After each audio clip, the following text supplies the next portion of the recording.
নমস্কার বন্ধুরা, আবার একটি বৃষ্টিমুখর সন্ধ্যাতে আমরা চলে এসেছি নতুন একটি ভিডিও নিয়ে। তো বলা হয়ে থাকে যে একমাত্র খেলাই পারে পৃথিবীর সমস্ত বর্ডার ভেঙে দিয়ে মানুষকে এক করে দিতে।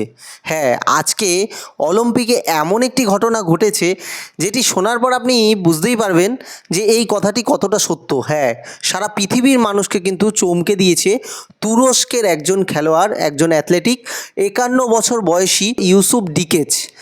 51 বছর বয়সী তিনি খেলতে নেমেছিলেন 10 মিটার যে পিস্তল শুটিংয়ের যেই মিক্সড ইভেন্ট আছে তাতে উনি নেমেছিলেন। এই মিক্সড ইভেন্টে নেমে তিনি এমন একটি কাজ করে ফেলেছেন যেটি একেবারেই অসামান্য। কেন বলছি এরকম? সবাই তো এরকম মিক্সড ইভেন্টে নামতেই পারে। হ্যাঁ, তিনি কিন্তু তার সাথে সাথে নেমেছিলেন আর নেমে রূপোর পদক, হ্যাঁ রূপোর পদক জিতেছেন। এমন না তিনি সোনা জিতেছেন। অতএব তিনি যে একেবারে সেইভাবে তাকে চমকিয়ে দিয়েছে এরকম কিছু না, যে সোনা পেয়ে চমকে দিয়েছে এরকম কিছু বিষয় না। কিন্তু তিনি যেই কাজটি করেছেন সেটি কিন্তু একেবারেই অনবদ্য। হ্যাঁ, তিনি নেমেছিলেন 10 মিটার পিস্তলের মিক্সড ইভেন্টে। যখন কোনো এরকম অ্যাথলেটিক 10 মিটার পিস্তলের শুটিংয়ে নামেন তখন তিনি একটি চশমা নেন। হ্যাঁ, যেই চশমার একদিকে ঢাকা থাকে, যেই চশমাটির একদিকে ঢাকা থাকে আর একদিকে এত সুন্দরভাবে দূরদর্শিতার সাথে একেবারে যেখানে শ্যুট করতে হবে সেটি দেখা যায়, যার ফলে শ্যুটারদের এই শ্যুটটি করতে কিন্তু খুব সুবিধা হয়ে যায়। আর সেই ক্ষেত্রে তিনি ওই চশমাটি কিন্তু মাঠে নিয়েই নামেননি, তিনি চশমা ছাড়াই নেমে গিয়েছিলেন। আর এরপরে আরও একটি বড় ব্যাপার, যে যাতে বাইরের সাউন্ড কোনোভাবেই শোনা না যায় তার জন্য আরেকটি ব্যবস্থা থাকে। এক ধরনের হেডফোন ব্যবহার করা হয় যেখানে বাইরের সাউন্ড কোনোভাবে আপনার কানে আসবে না, অতএব আপনি কোনোভাবে ডিস্ট্রাক্ট হবেন না। এরপরে কী হবে, আপনার শ্যুটিংটা খুব সুন্দরভাবে যেখানে শ্যুট করার সেখানেই হবে। কিন্তু সেখানেও তিনি বিরত থেকেছেন, সেই অলংকারটি নিয়ে কিন্তু নামেননি তিনি।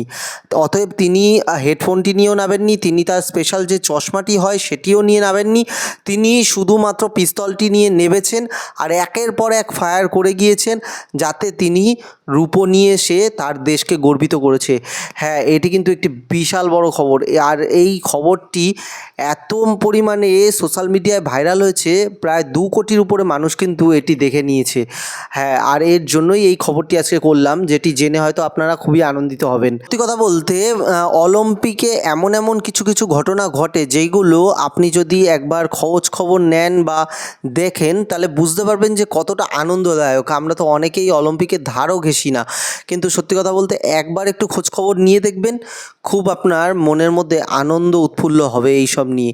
এছাড়াও কিন্তু ভারতের জন্যও একটি খুব ভালো খবর রয়েছে। হ্যাঁ, ভারতের খেলোয়াড়, ভারতের অ্যাথলেটিক, ভারতের স্বপ্নিল কুশালে তিনি কিন্তু নতুনভাবে আমাদের ভারতের জন্য আরেকটি ব্রোঞ্জ এনে দিয়েছেন। হ্যাঁ, তিনি 50 মিটার যে রাইফেল 3 পজিশন রয়েছেন সেখানে কিন্তু শ্যুট করে 50 মিটারে তিনি আমাদের ভারতকে গর্বিত করেছেন। ভারতের জন্য একটি নতুন করে ব্রোঞ্জ এনে দিয়েছেন মনু ভাকরা এবং সর্বজিৎ সিংয়ের পরে। হ্যাঁ, এই নিয়ে অলিম্পিকে ভারত কিন্তু এখনও অবধি কোনো গোল্ড না পেলেও ব্রোঞ্জ পেল 3টি। আর তা হলো প্রথমে মনু ভাকরা, তারপরে সর্বজিৎ সিং এবং মনু ভাকরা যে মিক্সড ছিল তাতে, এরপরে কিন্তু আসলো এই স্বপ্নিল কুশালের হাত ধরে, যেটি আমাদের দেশের জন্য খুবই গর্বিত একটি বিষয়। তাহলে আপনারা আমাদের এই আজকের ভিডিওতে দুটো এমন ইন্টারেস্টিং খবর পেলেন। সত্যি কথা বলতে প্রথমটা তো খুবই ইন্টারেস্টিং, আর দ্বিতীয়টা আমাদের দেশের জন্য গর্বের বিষয়। আর এরকমভাবেই কিন্তু আমরা আপনাদের কাছে সমস্ত খবর দিতে থাকবো। আপনারা আমাদের পাশে থাকুন, আমাদের চ্যানেলটিকে ফলো আর সাবস্ক্রাইব করতেও ভুলবেন না। ধন্যবাদ।